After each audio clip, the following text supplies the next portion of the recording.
தன்னுடைய 88வது பிறந்தநாள் கொண்டாட்டத்தில் பேசிய ராமதாஸ் அவர்கள் இன்றிலிருந்து அரசியல் துறவரம் மேற்கொள்வதாக அறிவித்திருக்கிறார். இனிமேல் பாமக விவகாரங்களில் தலையிட மாட்டேன், பாமக பணிகளை அன்புமணி அவர்களே இனிமேல் பார்த்துக் கொள்வார் என்ற அறிவிப்பையும் வெளியிட்டிருக்கிறார்.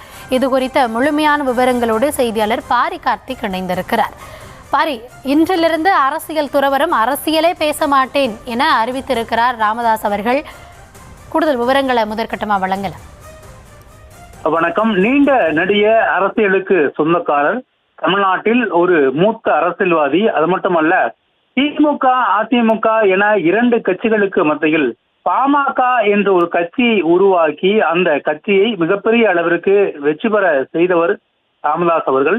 இந்நிலையில் தற்போது நான் முழுவதுமாக அரசியலிலிருந்து ஓய்வு பெறுவேன் என்று தன்னுடைய அறிவிப்பை வெளிப்படுத்தியிருக்கிறார். தன்னுடைய 88வது பிறந்த நாளில் பாமகவினுடைய விவகாரங்களில் நான் தலையிட மாட்டேன் என்றும், பாமகவை இனி அன்புமணி ராமதாஸ் அவர்களே வழிநடத்துவார் என்றும் ராமதாஸ் அவர்கள் தெரிவித்திருக்கிறார். குறிப்பாக தமிழ்நாடு அரசியலில் மறுக்க முடியாத சக்தியாக விளங்கிய ராமதாஸ் அவர்கள் தற்போது அரசியலிலிருந்து ஓய்வு பெறுவதாக அறிவித்திருப்பது பல்வேறு விமர்சனங்கள் அல்ல. ஏற்கனவே இது தொடர்பாக பாமகவினுடைய தலைவர் கூட ஐயா அமைதியாக இருந்து தனது வயதில் அமைதியாக இருந்து தங்களுடைய வாழ்வை அவர் கொண்டு செல்ல வேண்டும் என்று ஏற்கனவே தெரிவித்திருந்தார். இந்நிலையில் தற்போது அதை உறுதிப்படுத்தும் விதமாக பாமகவில், அதாவது அன்புமணி ராமதாஸ் அவர்களும் இணைந்த பிறகு ராமதாஸ் அவர்கள் இத்தகைய முடிவு எடுத்திருக்கிறார். குறிப்பாக பாமகவினுடைய நிறுவனராக அவர் செயல்பட்டு வந்தார். பிறகு அதாவது அன்புமணி ராமதாஸ் அவர்களுக்கும் நடைபெற்ற அந்த கட்சியில் நடந்த உள்கட்சி பிரச்சனையாக இருக்கும். அதன் தொடர்ச்சியாக இருவரும் 2 அணிகளாக பிரிந்திருந்ததாக இருக்கட்டும், பாமக தனக்குத்தான் சொந்தம் என்று அவர் வழக்கு தொடர்ந்ததாக இருக்கட்டும், அது தொடர்ச்சியாக வழக்கு நடந்தவர்களாக இருக்கட்டும். எனவே இருவருக்கும் இடையான அந்த தனித்தனி அணிகளாக நின்று இந்த 2026 தேர்தலை கூட சந்தித்தார்கள். இந்நிலையில் தற்போது 2 பேரும் ஒன்று சேர்ந்த பிறகு அதாவது ராமதாஸ் ஐயா அவர்கள் இந்த முடிவை அறிவித்திருக்கிறார். மேலும் தொடர்ச்சியாக தமிழக அரசியலில் நீண்ட நெடிய அரசியலுக்கு சொந்தக்காரர் அவர் தற்போது தான் அரசியலிலிருந்து வெளியேறுவதாகவும், இனி அனைத்து பொறுப்புகளையும் தனது மகன் அன்புமணி ராமதாஸ் அவர்களே கவனிப்பார் என்றும் அறிவித்திருக்கிறார். அவருடைய இந்த அறிவிப்பை தொண்டர்கள் அனைவரும், பிறந்தநாளுடைய அந்த அறிவிப்பை தொண்டர்கள் அனைவரும் கைதட்டி வரவேற்றிருக்கிறார்கள். ஏனென்றால் தொடர்ச்சியாக இனி ஐயா ராமதாஸ் அவர்களும் அதே போல் அன்புமணி ராமதாஸ் அவர்களும் இணைந்தே பணியாற்றுவார்கள் என்ற ஒரு அடிப்படையில் அவர்கள் மகிழ்ச்சியை தெரிவித்த போதும் தான் முழுவதுமாக அரசியலிலிருந்து வெளியேறுகின்றது அறிவிப்பை வெளியிட்டிருக்கிறார்.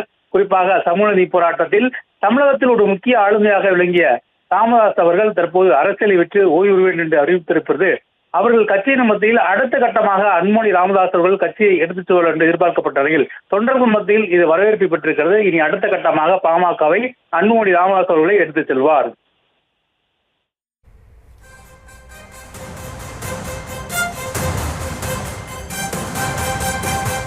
இன்று எனக்கு 88 ஆரம்பம். 88 ஆரம்பம் என்றாலும் கூட இந்த ஒரு நல்ல செய்தியை உங்களுக்கு சொல்லுகிறேன். இன்று முதல் நான் அரசியல் துறவரம் போடுகிறேன். அரசியல் துறவரம் என்று சொன்னால் அரசியலை பேச மாட்டேன், அரசியலுக்கு வழிகாட்ட மாட்டேன், ஆனால் வருகிறவர்களை பார்ப்பேன், நலம் விசாரிப்பேன், அவ்வளவுதான். அந்த வகையிலே அரசியலில் நான் தலையிட மாட்டேன். அதை அன்புமணி அவர்கள் பார்த்துக் கொள்வார்கள். துணையாக அவருக்கு துணையாக இருப்பார், நாங்களும் துணையாக இருப்போம். அதனாலே வருகின்றவர்கள், என்னை பார்க்க வருகின்றவர்கள் பார்த்துவிட்டு ஐயா நலமா என்று கேட்டுவிட்டு செல்லலாம். அங்கே அரசியல் பேசுவதற்கு ஏதுமில்லை. ஏனென்றால் நான் அரசியல் துறவரம் இன்றிலிருந்து மேற்கொண்டிருக்கிறேன். அரசியலில் இன்றிருந்து தான் துறமரம் மேற்கொள்வதாகவும், இனிமேல் அரசியலே பேச மாட்டேன் எனவும், பாமக பணிகளை இனிமேல் அன்புமணி அவர்கள் பார்த்துக் கொள்வார் எனவும் பாமக நிறுவனர் அன்புமணி ராமதாஸ் அவர்கள் தன்னுடைய 88வது பிறந்தநாள் நிகழ்வில் பகிர்ந்து கொண்டிருக்கிறார். அது தொடர்பான அண்மை செய்தியை பார்த்தோம். விரிவான விவரங்களை பின்னர் வரும் தொகுப்பில் பார்க்கலாம்.